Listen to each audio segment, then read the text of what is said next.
Hello दोस्तों, मेरा नाम है डॉक्टर शांतनु भार्गव और आप देख रहे हैं भार्गव बायोलॉजी क्लासेज। हमारा जो सर्कुलेशन का सीरीज चालू था, आज मुझे स्टार्ट करना है इसमें external structure and internal structure of heart. तो पहले हम पढ़ना स्टार्ट करते हैं एक्सटर्नल स्ट्रक्चर। उसके लिए आपको डायग्राम को समझना पड़ेगा। मैंने यहाँ पे दो डायग्राम ड्रॉ किए हैं, एक ये और एक ये। तो आप सोच रहे हो इसमें तो सर ने पता नहीं क्या कर दिया, दूसरे डायग्राम में बहुत कुछ कर दिया। तो मैं आपको बताता हूँ ये प्रॉब्लम क्या है। ये वेंट्रल व्यू है, ये कौन सा है, डोर्सल व्यू है। आप ऐसे समझो इसको, ये मेरा हाथ है, ये हाथ है मेरा। तो ये हाथ का कौन सा है, वेंट्रल। क्योंकि अगर मैं आगे से खड़ा हूं तो मेरे बॉडी का ये पार्ट कौन सा है, वेंट्रल। पीछे वाला क्या है, डोर्सल। क्योंकि हम लोग इरेक्ट पोस्चर में रहते हैं, तो मेरे लिए वेंट्रल और एंटीरियर सेम हो जाएगा और डोर्सल और पोस्टीरियर सेम हो जाएगा। लेकिन जो क्वाड्रीपीडल एनिमल्स होते हैं, जो चार पैर से चलते हैं, उनमें क्या हो जाएगा, वेंट्रल मुझ में सामने, उनमें नीचे पहुंच जाएगा। उनका वेंट्रल या इंफीरियर सेम हो जाएगा और डोर्सल एंड सुपीरियर सेम हो जाएगा। क्योंकि हम इरेक्ट पोस्चर में, हम क्वाड्रीपीडल एनिमल्स में नहीं आते हैं। हम हर एक चीज इरेक्ट है, उनमें हर एक चीज कैसे हो जाएगी, ऐसे। हम हर एक चीज ऐसे रहने वाली है। तो मैंने आपको आगे से अपना हार्ट निकाल के ये रख दिया। तो ये कौन सा है, इसका वेंट्रल व्यू है। वेंट्रल व्यू में क्या होगा, ये राइट एट्रियम होगा, ये लेफ्ट एट्रिया होगा, ये राइट वेंट्रिकल होगा और ये लेफ्ट वेंट्रिकल होगा। और यहाँ पे आपको छोटे छोटे ग्रुप दिख रहा है ये, ठीक। अब आपको बताऊंगा मैं डोर्सल व्यू, इस पे क्या है वो भी मैं आपको बताऊंगा अभी।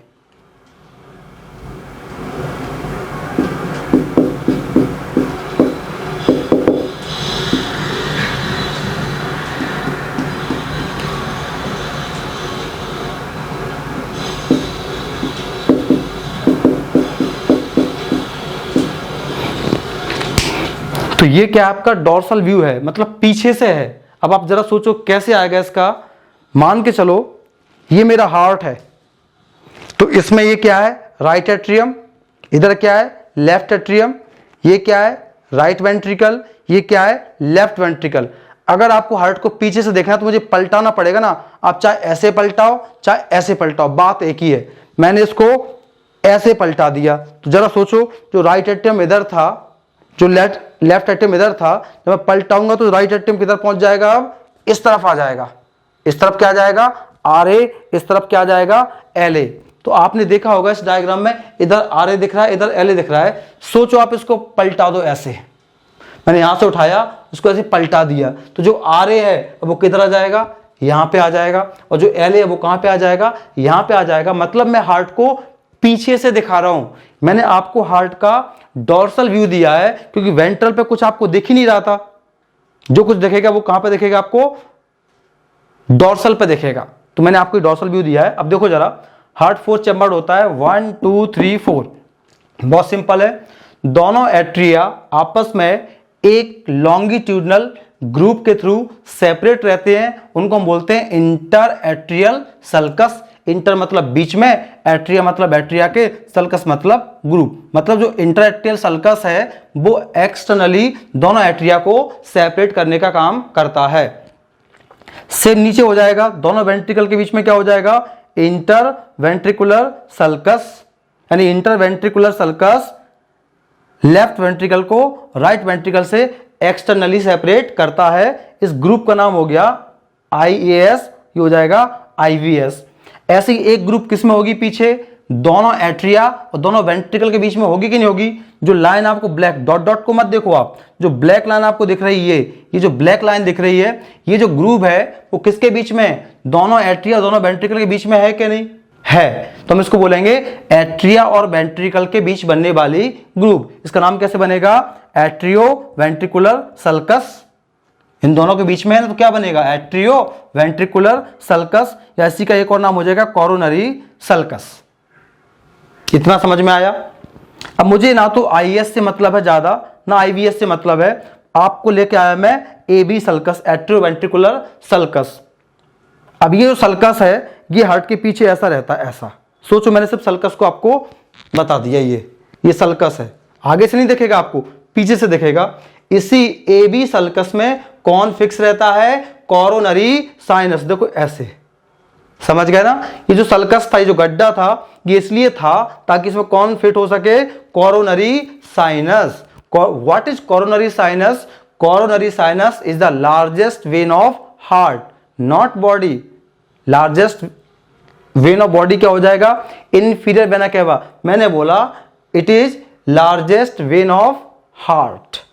तो coronary sinus is located inside coronary sulcus या एबी सल्कस।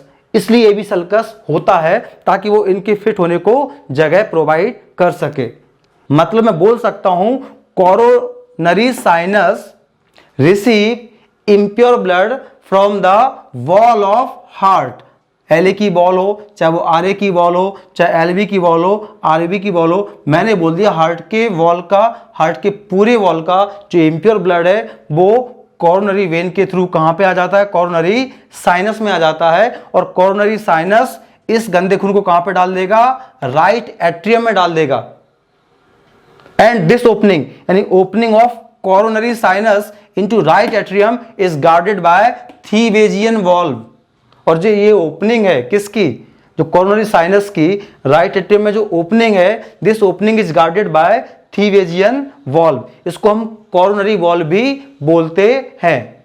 अब एक नया पॉइंट आपको दिख रहा होगा यहां पर, इसका नाम है सल्कस टर्मिनलिस। ये जो सल्कस टर्मिनलिस है ना, ये एक्चुअली हमारे जो एंसेस्टर थे, जिसमें मैंने आपको बताया था साइनस विनोसस, ये साइनस विनोसस के स्थान को दर्शाता है, उसके प्लेस को दिखाता है। हम में साइनस विनोसस नहीं है, लेकिन हमारे पूर्वजों में था, हमारे एंसेस्टर में था, मछलियों में था, मेंढक वाले ग्रुप में था, सांपों में था। मतलब मैमल्स कहीं ना कहीं इनसे बने हैं। हम लोग फिश से बने हैं, हम लोग एम्फीबिया से बने हैं, हम लोग डायनासोर से बने हैं। वो हमारे पूर्वज हैं। लाखों करोड़ों सालों में हम इंसान बन गए। तो आज भी ये जो सल्कस टर्मिनलिस है, ये हमारे पूर्वजों के साइनस विनोसस के प्लेस को रिप्रेजेंट करता है, दर्शाता है। और जो एस ए नोड है उसका नाम ही है साइनो एट्रियल या साइनो ऑरिकुलर नोड। ये उसी साइनस विनोसस के अवशेष हैं, रेमिनेंट्स हैं ये। तो मैंने आपको ये बताया, हालांकि खास पॉइंट नहीं है सल्कस टर्मिनलिस, आजकल नहीं पूछते हैं। मुझे तो यहाँ पे सिर्फ आपको बताना था कोरोनरी साइनस। तो coronary sinus is located posterior surface of heart, dorsal मतलब पीछे वाली, in the A B sulcus. और किस में ओपन हो जाएगी? ये आर ए में। और इसकी ओपनिंग को गार्ड कौन करेगा? थीवेजियन वॉल्व या कोरोनरी वॉल्व। ये थी आपकी हार्ट की एक्सटर्नल स्ट्रक्चर। इसके बाद हम देखते हैं हार्ट की इंटरनल स्ट्रक्चर ऑफ हार्ट।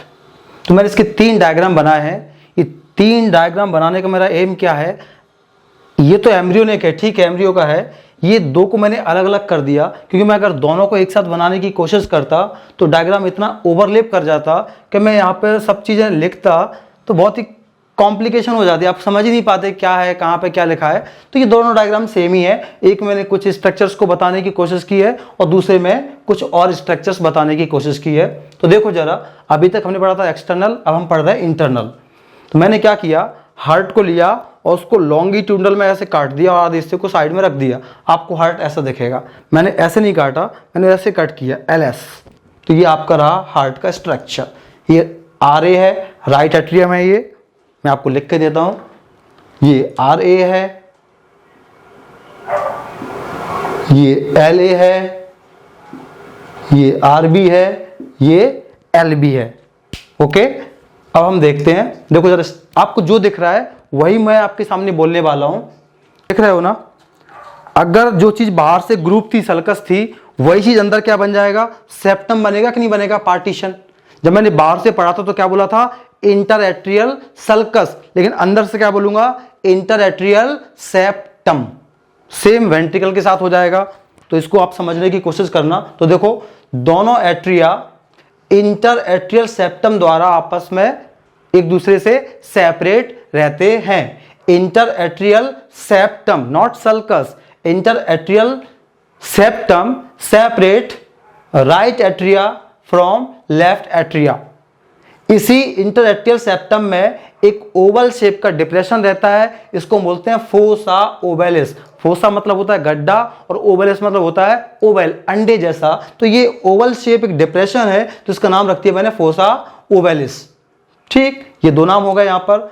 अब एक क्वेश्चन आता है, इसकी जो मायोकार्डियम है किसकी, एट्रिया की, ये ट्रांसवर्स प्रोजेक्शन बनाता है, हॉरिजॉन्टल प्रोजेक्शन बनाता है, और इन मस्कुलर प्रोजेक्शन को हम बोलते हैं मस्कुली पैक्टिनेटी। मतलब transverse projection of atria is called musculi पैक्टिनेटी।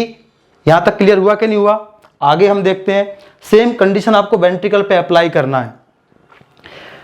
इसमें जो हॉरिजॉन्टल प्रोजेक्शन है, वेंट्रिकल में यही प्रोजेक्शन कैसे होते हैं, वर्टिकल, खड़े होते हैं। इसमें कैसे थे, हॉरिजॉन्टल, ट्रांसवर्स, इसमें कैसे हैं ये, वर्टिकल वर्टिकल वर्टिकल। तो vertical projection of ventricle is called columnae carneae. Column का मतलब भी होता है पिलर लाइक, यानी vertical projection, pillar like projection of ventricle is called columnae carneae. देखो यहां पे वर्टिकल है, यहां पे यही चीज कैसी थी, ट्रांसवर्स थी। अब इस कॉलमनी कैर्नी के ऊपर पैपिलरी मसल्स अटैच होते हैं। राइट वेंट्रिकल की अगर मैं बात करूंगा तो कितने पैपिलरी मसल्स होते हैं, 1 2 3। और अगर मैं लेफ्ट में बात करूंगा तो कितने होंगे, 1 2। अगर कोई आपसे पूछे total number of papillary muscles तो कितना हो जाएगा, 5, 3 in right ventricle, 2 in left ventricle.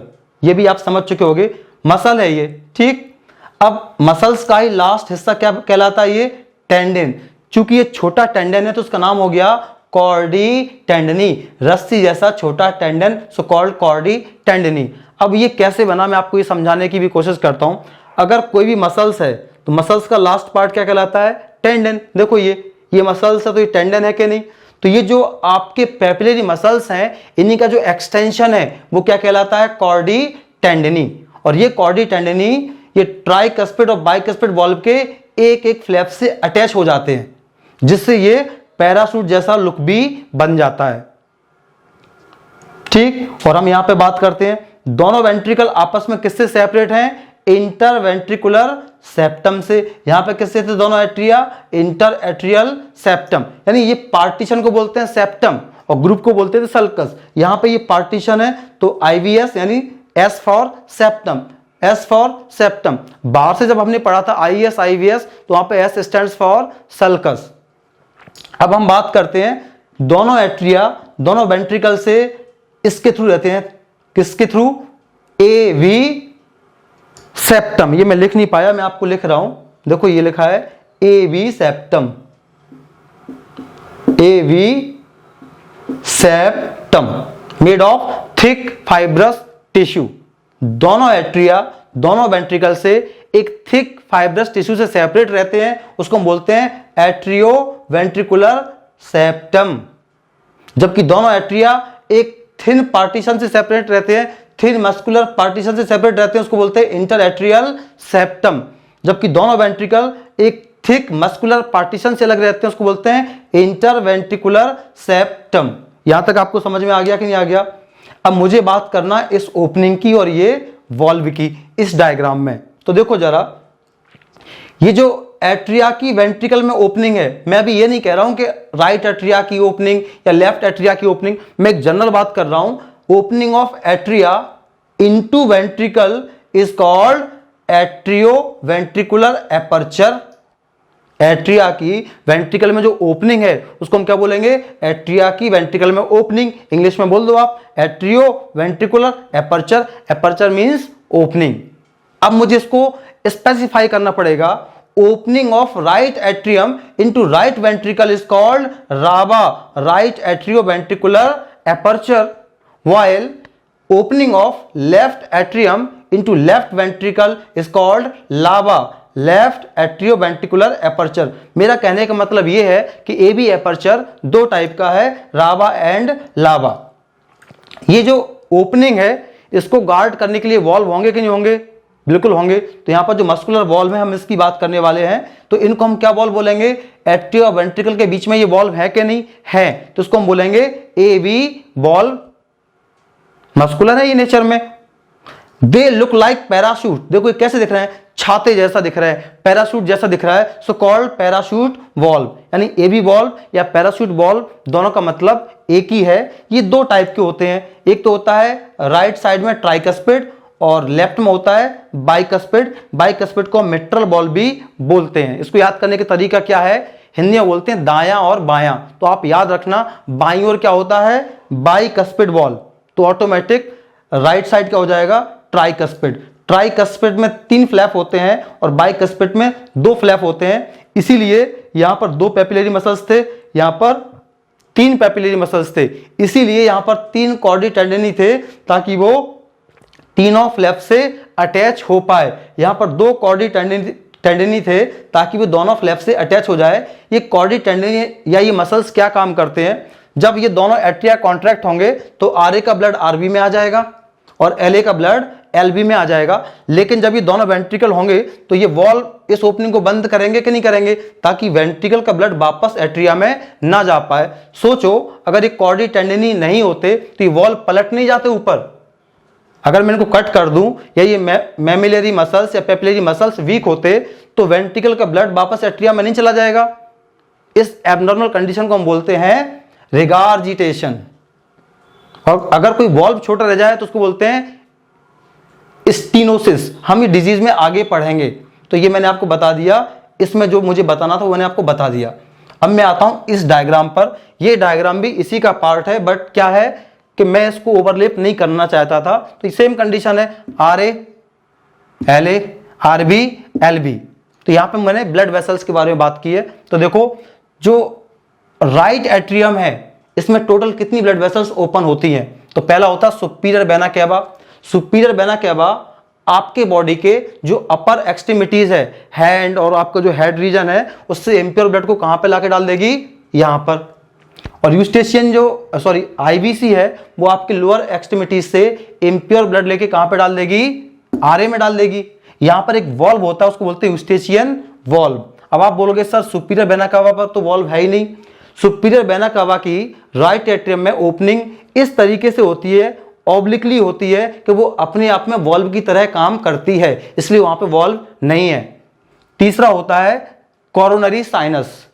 Coronary sinus क्या करता है, हार्ट की दीवार का जो गंदा खून है, हार्ट की वॉल का जो इम्प्योर ब्लड है, वो इकट्ठा करके कहां पे डालता है, राइट एट्रियम में डालता ही डालता है। और इसकी ओपनिंग पर जो वॉल्व होता है उसको हम बोलते हैं थीवेजियन वॉल्व या कोरोनरी वॉल्व। कुल मिला के आरए में 3 ओपनिंग है, superior vena cava, inferior vena cava और कोरोनरी साइनस, जिसमें से वॉल्व 2 पर है, आईबीसी पर और सीएस पर। एसबीसी पर कोई वॉल्व नहीं होता है। अब हम बात करते हैं लेफ्ट एट्रिया की। लेफ्ट एट्रिया में प्योर ब्लड आता है दोनों लंग से। तो कैसे आएगा, जब मेरे लेफ्ट एट्रिया में ब्लड आएगा तो 2 पल्मोनरी वेन राइट लंग से आएंगी और 2 पल्मोनरी वेन लेफ्ट लंग से आएंगी, और ये 4 पल्मोनरी वेन प्योर ब्लड को कहां पे लाके डाल देंगे, लेफ्ट एट्रिया में। Left atria receive pure blood from lungs through 4 pulmonary vein, 2 from each lung. Okay, तो कुल मिला के एट्रिया में कितनी ओपनिंग्स हैं मैंने आपको ये बताने की कोशिश की है। अब हम आते हैं वेंट्रिकल्स में। ये रावा और लावा आप पढ़ चुके हो, ए बी एपर्चर आप इस डायग्राम में पढ़ चुके हो, तो मैं दोबारा नहीं बता रहा हूं, ये सब आपको मैंने यहां पे बता दिया। अब मुझे बताना वेंट्रिकल से कौन कौन से स्ट्रक्चर निकलते हैं। तो राइट वेंट्रिकल से क्या निकलता है, पल्मोनरी एओर्टा, और ये पल्मोनरी एओर्टा बाइफर्केट हो जाएगा और क्या बन जाएगा, राइट पल्मोनरी आर्टरी और लेफ्ट पल्मोनरी आर्टरी। ये दोनों आर्टरी अपने साइड के लंग्स में इंप्योर ब्लड को लेके चली जाएंगी। देखो ये चली गई, देखो ये गई। ओके, अब आता है क्वेश्चन लेफ्ट वेंट्रिकल से क्या निकलता है। लेफ्ट वेंट्रिकल से क्या निकलता है, सिस्टेमिक एओर्टा, और ये इस प्योर ब्लड को पूरी बॉडी में लेके जाता है। जहां से एओर्टा एराइज होते हैं, चाहे वो पल्मोनरी एओर्टा हो चाहे वो सिस्टेमिक एओर्टा हो, वहां पर वॉल्व पाए जाते हैं जो हाफ मून शेप्ड रहते हैं, तो उसको बोलते हैं semi lunar valve of aorta. Okay, और वॉल्व कैसे होते हैं, सारे के सारे मस्कुलर होते हैं। और वॉल्व का काम क्या होता है, यूनिडायरेक्शनल फ्लो ऑफ ब्लड, यानी वॉल्व किसी चीज के आने को तो अलाउ करते हैं, लेकिन वो चीज वहां से वापस दोबारा नहीं जा सकती है। अब आपने यहां पर एक स्ट्रक्चर और देखा है, ये इसको हम बोलते हैं लिगामेंटम आर्टीरियोसम। क्या बोलते हैं इसको, लिगामेंटम आर्टीरियोसम। मतलब ligamentum arteriosum connect pulmonary aorta to systemic aorta. लेकिन क्वेश्चन ये आता है कि आखिर क्यों है ये स्ट्रक्चर, इसकी वजह क्या है। अगर आपको इन सब की वजह जानना है, ये फोसा की वजह जानना है, ये लिगामेंटम आर्टीरियोसम की वजह जानना है आपको, यूस्टेचियन वॉल्व की वजह जानना है आपको, तो आपको एम्ब्रियोनिक हार्ट में जाना पड़ेगा। तो मैं आपको लेके आ गया, ये हमारा एम्ब्रियोनिक हार्ट, जब बच्चा मां की कोख में रहता है उस टाइम का ये हार्ट है। तो आप मुझे बताओ, जो एम्ब्रियो का हार्ट है उसमें एम्ब्रियो में लंग्स काम करते हैं क्या? नहीं काम करते हैं। और लंग्स का काम क्या होता है? ब्लड को प्यूरिफाई करना। मुझ में लंग्स काम करते हैं तो मेरे हार्ट को लंग्स में ब्लड को भेजना चाहिए ताकि वो प्योर हो। जब एम्ब्रियो में लंग्स काम ही नहीं करते तो क्या लंग्स में ब्लड को जाना चाहिए? नहीं जाना चाहिए। बस लंग्स में ब्लड ना जाए